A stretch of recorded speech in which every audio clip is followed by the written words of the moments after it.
বন্ধুগণ দেখুন মাটন বানানো হয়েছে, সাথে গোটা রসুন, সাথে গোটা রসুন, গঙ্গার উপরে রসুন, গঙ্গার উপরে আলু আর শিলিগুড়ির মাটন, এদিকে টমেটো যেন করছে, টমেটোর চাটনি।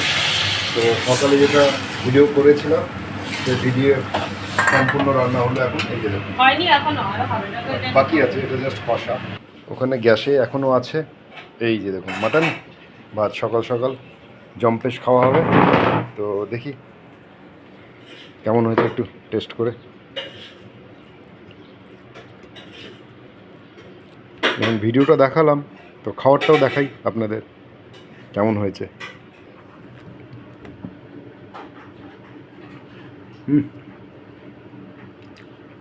দারুণ, খুব গরম।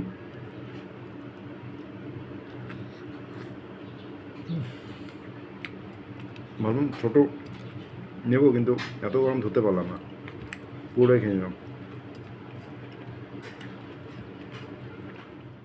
কষা